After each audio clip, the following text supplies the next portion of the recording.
We're back and you're listening to the Metal Magdalene with Jet Black Kvlt Fest pre-show broadcast. Now the fest is taking place October 7th at Churchill's Pub, and tonight we're playing some music from bands featured at the fest, as well as having some of the bands come on for some little interviews. And right now I have with me Dagon from Inquisition, who will be headlining this year's fest. Welcome to the show. Thank you for having me on.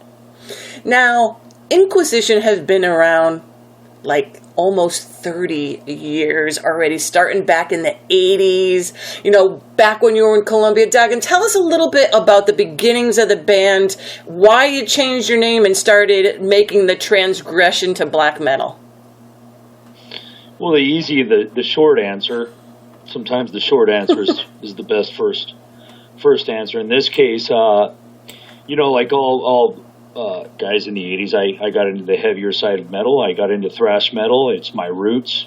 So, after good amount over a decade listening to the old Creator, Sodom albums, old Bathory I was into, some people either took another path or they kept getting into bigger and darker things by the early 90s. And I was one of those guys. And by the time I was in my 19, 20 years old, early 20s, I just got extremely deep into black metal and, all the stuff coming from everything from Scandinavia and Greece to from Australia. And no, I didn't just zone in on what was coming out of Norway. It was black metal in general and literature on the occult and that obsession with anything that made our heavy metal, deeper, darker, faster, grimmer. That's what I wanted. And I was just glad to be the age I was at the right time and the right place. And I happened to be living in South America, an odd, exotic place to some people. But for me, it wasn't, because on my mother's side, it's where my heritage is from. So I was living down there, and it couldn't have been a better place, because our scene was South American, black death metal is just, we were so passionate about what we did back then, like everybody, but with all the hard times and the political problems that Colombia was going through at the time, it kind of in a morbid way enhanced the music us kids weren't into. It played the perfect reality backdrop for the music we were getting into, and then a very Catholic-dominated country at the same time. So that's what got me into black metal, was external influences like that, cultural influences, and just heavy metal in general, And but I think there was this unique chemistry that built a foundation for me to have so much passion for this stuff still to this day. But that's it. That would be the shorter version for you. Now, when you went from, like you said, growing up in South America, that's what you know, and then moving over here to North America, still doing your music, did that influence your music differently once you started living over here and our culture is so much different and all that kind of thing? Absolutely, without a doubt. Mm-hmm. It had an immense impact. If I moved up here in April of 96, mm-hmm. and if you were to ask me, say a year later, April 97, for example, and we were doing this interview, and you were to ask me, do you think it had an impact? I would say, yeah, I'm influenced by my new environment and everything, but I wouldn't have known at the time that a change of atmosphere actually does, in fact, have more than a big impact. It's a massive impact. And here I am now 7 albums later, pretty much living in the exact 20-mile radius, and I feel the same thing I felt when I moved up here in 96. And what I felt when I moved up here in 96, I was not feeling exactly the same when I was down in South America. So that tells me that 7 albums later, living in this same area, feeling the same thing, I do find that magic here in the beautiful Northwest, like we call it, and I don't think it's just the as we say here, the mountains, the rivers, and the trees, and and just the stars, and it's there's some other personal things that led to that to contributing to that huge leap of inspiration too, which that wouldn't be external influence. It's just very much more secluded life, isolation. My social circle went from big to zero pretty much, and when I moved up here. So once I moved up here, I told myself I was going to focus every bit of energy that I had mentally and in every aspect as a musician and a person to just Inquisition, and then all the other mundane things that all of us humans have to do. At the time, I had to work very hard, and we all have to survive. So I would do everything, or 1 to 3 jobs, and then I had Inquisition. Didn't have time for anything or anyone else. So you take that majesty of beauty we have up here in this part of the world and or country, and you pair that with just someone focusing more on what their goals are as an artist of black metal to add to it. I think you'll come out with what this music is about, something mystical and deeper and more personal. And that's what I wanted the music to feel like to people. And for it to come across as that, you have to live that as the writer. Now, also, since being a band, have you met with any, because you've been around the scene for a long time, any with religious protesters and the such? I mean, I know it's not a huge thing now, but I know maybe tell us about that. Well, how do you deal with it? For my generation, it's a very valid question. It's ironic that you weren't very inaccurate as you were ending it, because you don't really come across that anymore. But the times are different but not different. Not to get off topic, but now the protests are about other things. Things are a lot more politically heated and everything, in rock and roll and heavy metal in general. But the satanic thing, the extreme religious left, and we never really ran into that, because I think for me it's an easy answer. If you look at the fact that it's not like I'm Glenn Benton and this is Deicide and we're where all the gods can see us. Inquisition was always a very, very deep underground band. I'm not saying that Deicide never was, but what I'm trying to say is we were never on main A circuit or even B circuit or any kind of a C circuit touring situation for many years. So we were so dug into the underground that you just avoid those situations. We started to get into a couple of things like that. Probably, I think it was when we were in Eastern Europe the first couple times, in Russia, and I think it was Poland, first time in 2007 or something.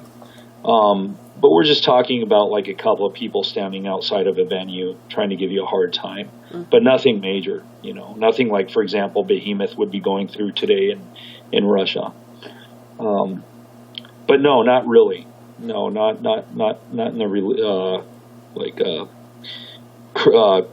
Christians, Bible thumpers out there giving us a hard time. We haven't ran into that. That's good. Well, it is true. It's like you said, by the time you were more out into the light, that kind of thing just doesn't really happen so much anymore. Very rarely, So I guess you kind of just skidded past that phase of things, of the music world. Sometimes I overthink and I tend to be very analytical, and there's so many things I could answer to that, but I'm not going to. But it could be a whole conversation in itself, because just to kind of go on the sides of that, I think in part and I need to add this because I don't want people to think that, has black metal lost its edge? Has the opposing side, do they look at us now like, we're just, quote, a wannabe subgenre of rebellion that really holds no meaning, and that's why we have no cause and effect over, say, Christianity or the music that we supposedly symbolically attack? It's not that, but I think it's because they're also realizing that there's people creating worse problems in the world than black metal right now. So, I think that's all it is. That's very true. Now, also, Dagon, you guys just released your latest album, Bloodshed, Across the Empyrean Altar, Beyond the Celestial Zenith. What can you tell us about that album? Well, I think you worded it pretty well. I was just trying to word it correctly. Yeah. Well, I think what do you tell people that either they know the band and they know the genre, or what would I tell somebody that has no idea of the band or the genre or anything? And what I would tell, which that's a little more complicated. What I would tell people is this is Inquisition and Bloodshed as an album itself, and Inquisition as a band itself perform satanic heavy metal music called black metal that's inspired by the universe, inspired by the cosmos, both metaphorically and both scientifically. And no, I'm not trying to sound too smart when I say scientifically. I simply mean just like you or any of those of us who watch anything, any kind of a documentary or read a book, or what little we retained from school and all the nerdy stuff that at once upon a time was very boring. Now today, to Dagon, to Jason, as a person and as a songwriter, and someone who considers himself still deeply a Satanist, a cultist, I find all those things as amazing now. Those are, I look at a star, for example, the most basic example I could use. You look at a star and we see them all the time. We take it for granted. But how does that connect with Inquisition? Well, it connects with Inquisition in the sense that black metal was always about singing of the occult, the hidden forces of nature, the invisible things that were always attributed to religion. But black metal does not like religion. So how can we be hypocritical and sing about religious, anti-religious things? So that's where Satanism teaches you, no, it's the religion, anti-religion. It's free thinking and questioning what's on the other side, which is what science does. They seek the truth through taking action, not just waiting for miracles to happen. And we live in an era of mankind that maybe every generation says this, but I think we are the most fortunate so far. And I think that, it would have been great if black metal would have existed, for example, 1,000 years ago. That sounds cult, that sounds interesting and magical. But it couldn't exist in a better time, because those of us who want to believe in amazing spiritual things, people take acid to believe this stuff, and you don't need to. It exists. The universe is everything you would be hallucinating on, and it's everything that you can only dream about in the world of, satanic mythologies and ancient heathen mythologies of all cultures. It's out there for real, and that's what Inquisition pays tribute to, especially in this new album. It's merging it's taking what science is telling us and setting it side by side to what, for example, ancient Samaria was telling us. And I write about it metaphorically, of course, because it's just a beautiful way to write, and paying tribute to the ancients that were onto something 10,000 years ago already, before science. So that's what Inquisition is. It's black metal about the universe and the origins of everything. And to go on with the physical art aspect of the last album, the cover artwork is fantastic. Here's another thing: as we get older, we can appreciate a little more because you look a little deeper into things. Well, tell us a little bit about what it depicts and the artist. So, first of all, the art itself. It's interesting you bring that up because for this album, I wanted art. Speaking of style first, I wanted something more low profile. Low profile, doesn't mean bad or worse, or people confuse that. But I thought, you know what? Now we've done enough. I used to go against the grain by saying I want full color album covers. Something that in the earlier days was not popular to do in black metal. I wanted to go against the grain. So we've done multiple very explosive, expressive, colorful album covers. And I thought for this one, now album number 7, I just want very simple black and white, black and red, silver, just the primary symbolic underground colors of black metal and metal in general, just something that takes you back to the roots. I don't want it to look forced. I don't want it to look fabricated. And it's not going to, because it's not some kind of a formulated move to, we're not trying to look to be accepted in anything. Where we've always been the same underground cult band, regardless of how many tours we're doing now. And I just thought, I want to do something as if, say, for example, this was our second album. Okay, so I told the artist that. I said, I'm going to limit your abilities. I want just a couple colors in there. I want it to be drawn, illustrated, not painted. Really no computer editing. I mean, I understand there's some great benefits to it, but let's keep that at a minimal. And I say minimal, like if you just have to do it, it's really going to add something. But the concept that I asked for, and it's always been a challenge for me to explain this, because sometimes, you go so deep into thought, you're just speaking for yourself. So I'll try and stay on track here. But the album is divided into two simple things. You have the external, the outside of you, outside of your flesh, the universe, atmosphere, everything. Then the inner space, the microcosm. So it's the macrocosm, microcosm. We already have an album about that, but this one goes in a different direction. This is all about battle. This is about war. No, nothing unique or new about that. It's a very strong topic for this album, because this album centers really around the birth of the universe and the end of the universe. And when it touches on the birth of the universe came from a very chaotic event, both mythologically, and many ancient cultures talk about these massive explosions or streams of fire creating the universe. And then, science tells us basically the same thing.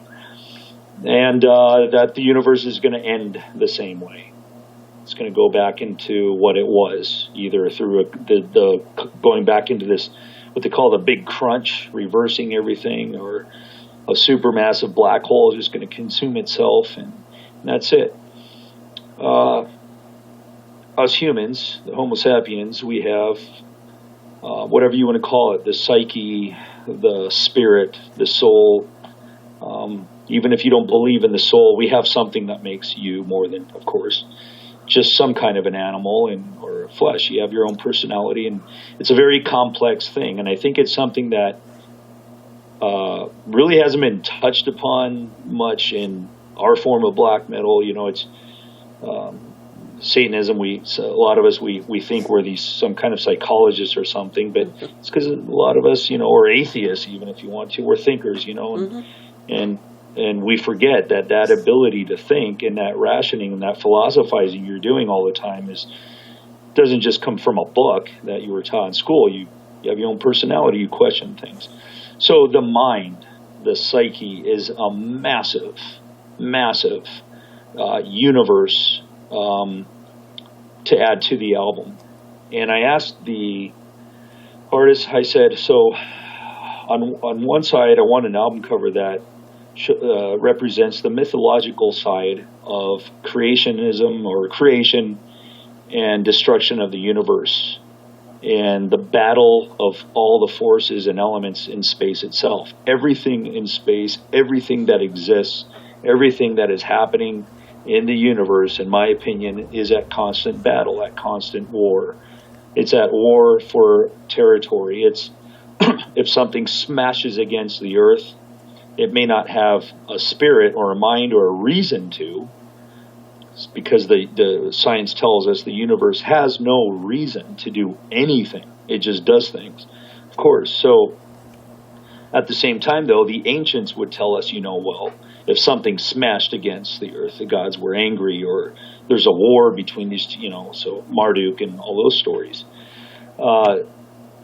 So if you take those two and you put it into a piece of art, you might come up with something interesting, and that's what I wanted. I wanted art that looked old school, classic, back to the roots, but at the same time had an illustrative feel to it, mm-hmm. Not too, just not too. I didn't want it like a comic book setting, Right. When I told him I want some mythological figures here, I want something that kind of represents like a reptilian demon something, with like a very strong bird, like an eagle, hawk, mm-hmm. and they're at battle with each other, and this is going to represent man's psychological take on what the universe is, a battlefield of the gods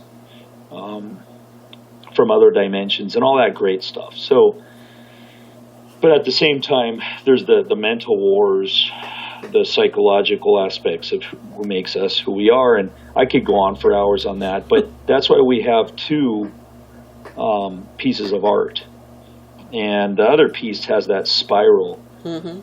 That DNA spiral, skull split in half, kind of somewhat making our strongest effort to make some sense, but not all art has to make complete sense. It's also feeling, So I said, do something that shows man joined with space. If we're going to resort to using lots of elements that have already been used, already been done there, that's fine. That's okay, but it has to make sense. And so, we have all this great stuff with the DNA spiral and the serpent and the stars in space, and the galaxy inside of that split skull. I think it was a great thing that we ended up with on that. So, yeah, so you have the outer space and inner space, pretty much. And it was, and it's like you said, too, when you were explaining it, how you wanted it not too computer generated or anything. That's exactly how it comes across. So he did a great job. And also when you were talking about the colors, too, there is the red, but it's a muted red. It's not some cartoony thing. So I hope you were happy with that cover. I was very happy. I was very happy, and to give you a little bit of inside stuff, no reason not to. Originally, this is a good little extra. What is the album cover? It did not exist at all when he contacted me. And yeah, by the way, I'll tell you guys about him too. But when he got a hold of me and said, "All right, I need your approval, and then we can send this off," I got it, and I was very happy with it. But at the same time, I wasn't, because I said, "Where's the battle scene? Mm-hmm. Where's the battle scene?" And he had a really good take on that. He said, I gave it some thought. I know it's what you wanted, but everybody does that. He said, what do you want me to do? You want like some demons with inverted crosses fight? I said, come on, I didn't ask for something like that. So we laughed. He said, I'm teasing you, man. I just thought, this is really good. This is very nice, serious, for you guys. It's going to work. And I needed this battle scene so badly that, yes, the album was delayed, I guess, 3 months? And they wanted to release it at Hellfest. And I put all that off just to have him start over and do another cover. Not a new cover, but just another cover. And I said, so here's what we're going to do. I'm delaying everything. You're going to make a new cover. This is, you have complete freedom, but you have to have this scene in here. And he did it, and he killed it. And I was so proud of the guy, because I was really proud of him, because I don't micromanage, I don't control, manipulate, even 5%. If I hire someone, I want them to use their imagination. I want fans and supporters that when they hear something, or they hear the drummer, that's mostly entirely all his ideas. You're hearing those drums or art, that's his deal, and everything very authentic. So that was his take. We sat down and really, really went over this battle scene, and he got very inspired and drew that massive bubbling soup of cosmic hell on that cover, very symbolic of the cosmic, chaos, and the gods boiling, kind of brewing. It's children on there, which would be the lesser gods, which maybe we're one of those lesser gods, our DNA and all that. So it's really great. I'm hoping to make some bigger posters so people can look at it. Excuse me. The artist, he's out of the Normandy region of France, northwest. I met him at a festival. He approached me in France probably about 3 years ago, and at the time we had just had our previous album come out, and he gave me a card and he said, hey, I'm just offering my services. I'm a big fan of you guys, and I think I can contribute something. I have a lot of respect for the art you guys have and everything. I don't know if you're looking for anyone, but I think I can contribute something. So if I talk to an artist about future whatever possibilities, I'm not going to waste their time. I looked at something, and he explained to me what he did, and I asked him how flexible he was, and so I kept him there on a mental note, and eventually got to know him. And the biggest thing, why did I choose him? I chose him because he was more unknown than known. I like that. I like getting an obscure artist. For this album, we had offers to work with. I'm not going to throw names out there, but well-known guys, and the label was even kind of not pushing for it, but they would have been happy. We would have gone with one of the guys we could have used. And I told Michael, I told everybody, I said, one thing, my pride and joy is I'm not trying to make the world's best album cover. I like that thing of that an artist holds an extremely important part of your album. I'm trying to say this to where it makes sense and sound positive, because it can sound negative to some people. I don't want people to think that I see art as it's an after effect thing or a secondary thing, but I like people to kind of interpret art, an album cover, like that. And then the meaning of, or maybe the technique of the artist, or the message of the art itself is what really gives its wealth or meaning.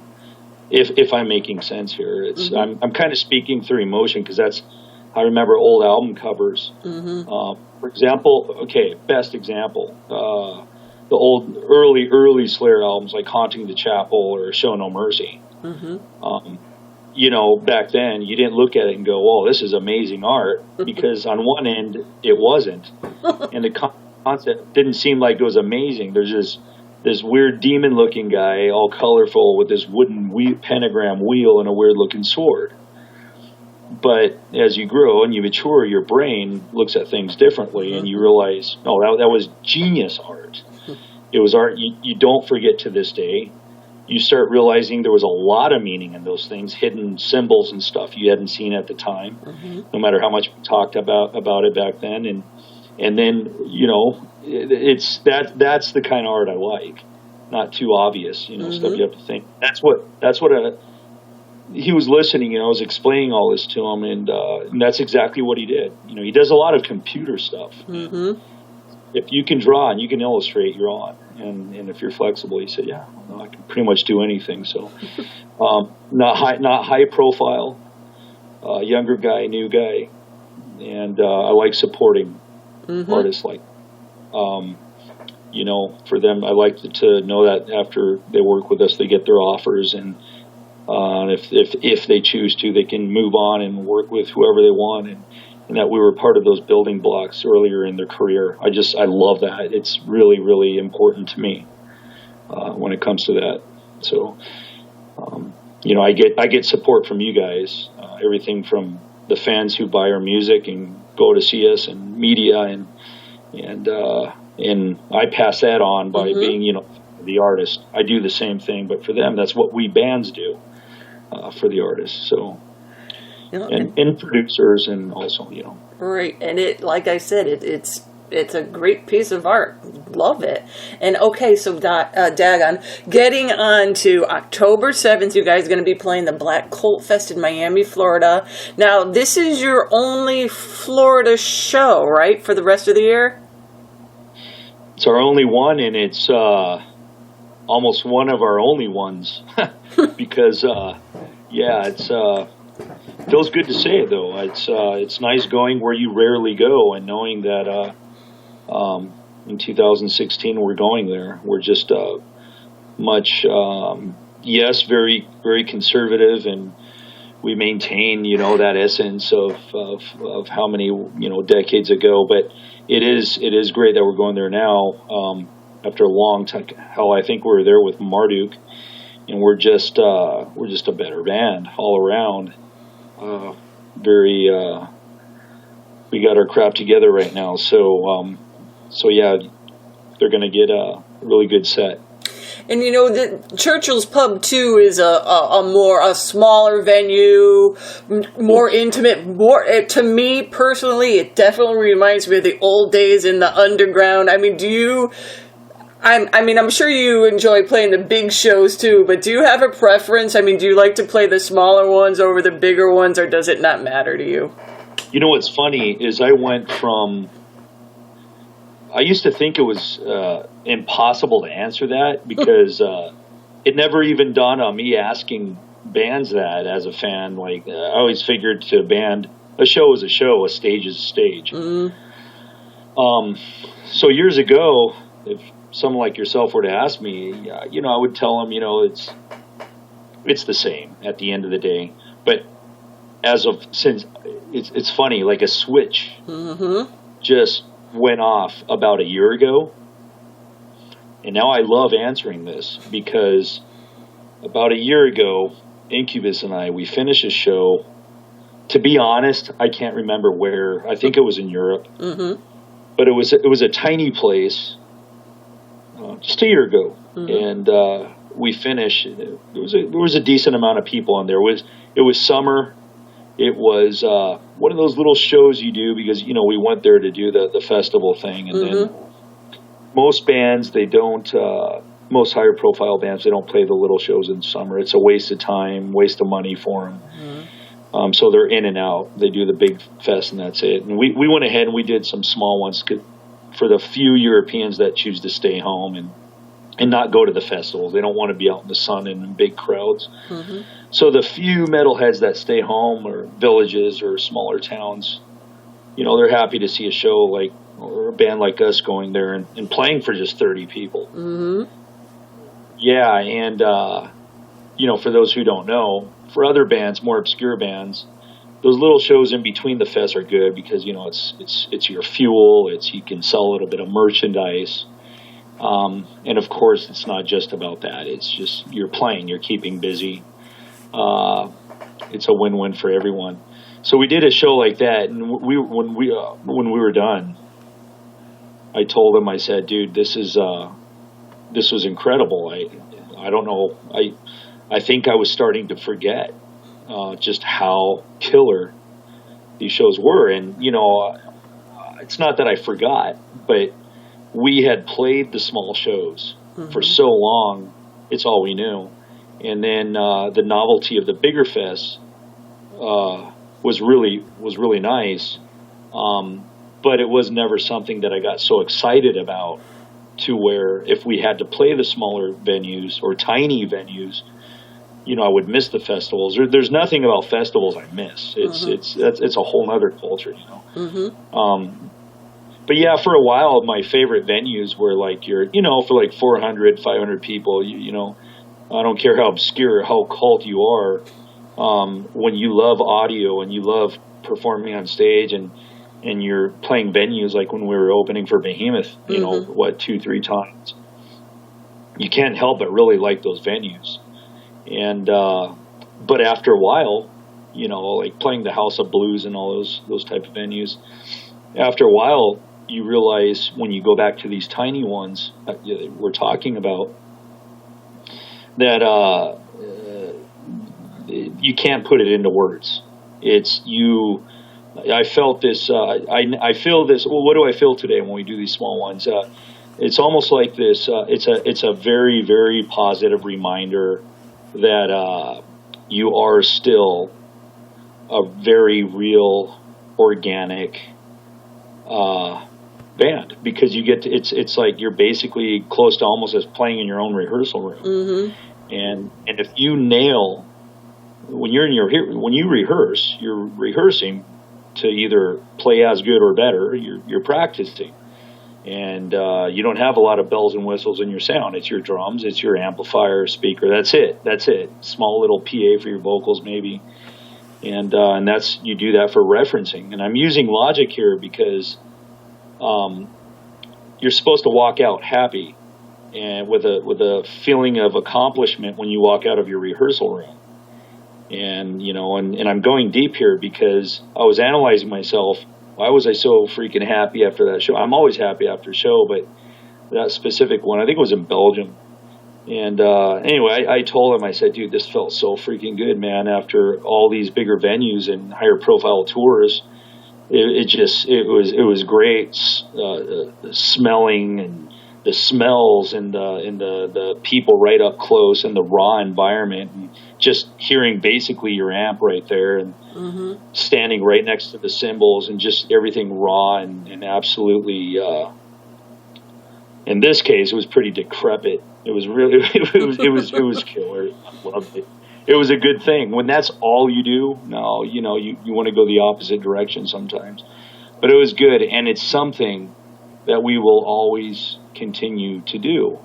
And for some people, it may not seem like the most amazing topic to go over, but it is, because it's a very important one for bands, because no matter how much you grow and how much more distant you get from your listeners and fans at these bigger fests and shows, there can be some disconnects. You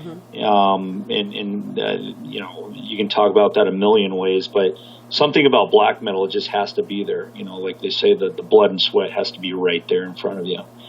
And that's how black metal has to be felt, right there and close. So no, it's absolutely great. And actually, what was it, about 3 days ago, when I was with the Incantation guys down in Bogota in Colombia, where we played past Saturday, was having dinner with the guys, and I forget his name, the drummer, but he asked me, what's your next show? And I told him, the Miami show, and he knew all about the venue. He said, yeah, man, you see here where we're sitting right now?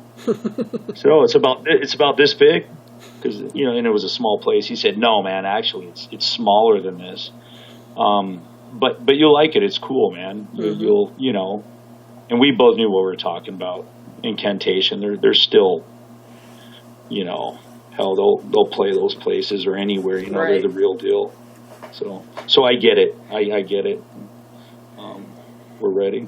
That's what we do. And it's like you said too. It's nice for the fans too. The fans that aren't going to go to the big, huge shows, and of course a lot. The money involved with that, and the travel, and all that other kind of stuff. And here it is, right in their backyard. And I know, doing this whole Prefest show, that a lot of the fans are so excited to see you guys, as well as all the other bands. It's just going to be, they're like, this is going to be the best year ever, and this is the 4th year that this festival's been going on, and every year they have, great black metal. The best.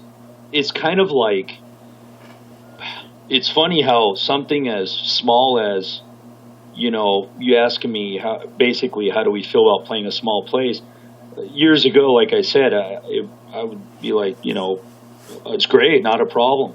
But I find a huge amount of meaning behind it now, because I think it's because now I am living what fans live when you go and or witness when you go and see a band you're so passionate about, and you say, well, I wasn't a fan of big venues, but actually that big venue has amazing sound. These guys are going to just sound amazing at that place.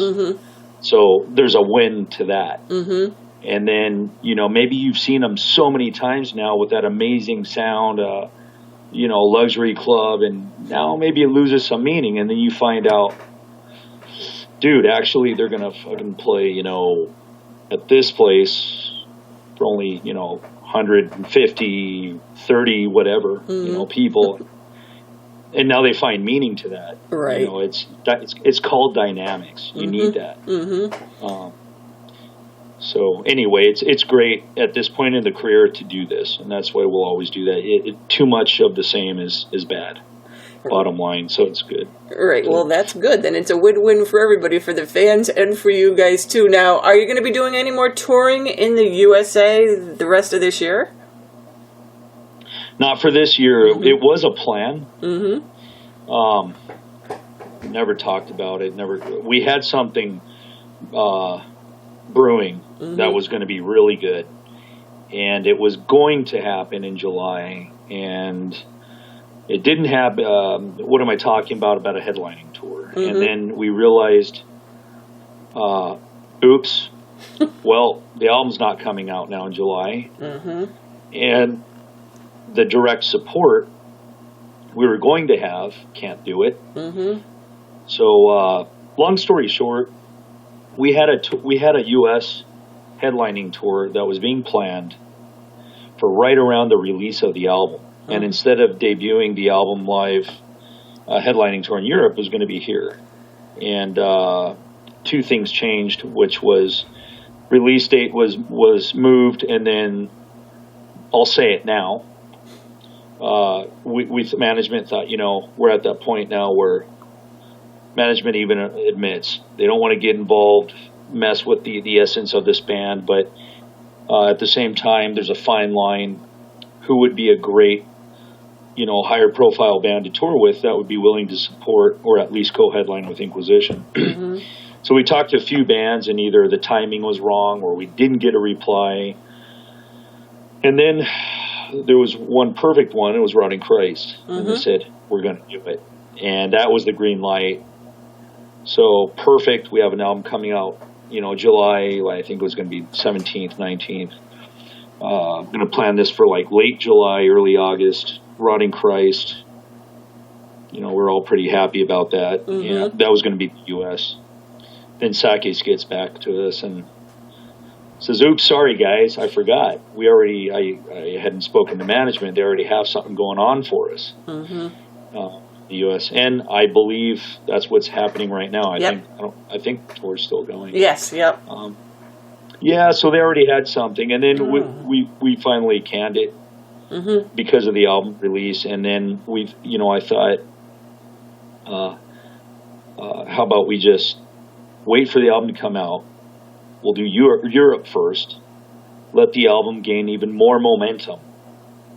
And with the headlining tour in Europe and the album having gained more momentum, simmering more, spinning on people's turntable, whatever, by then, maybe early, not maybe, I mean, this is basically the idea. We're talking maybe somewhere around the late spring for sure, February, somewhere around there,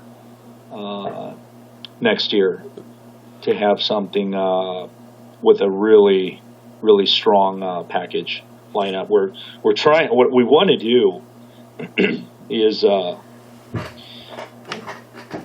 basically give people here what Europeans got. You know, Right. I mean, no need to explain that. I mean, they get the best lineups.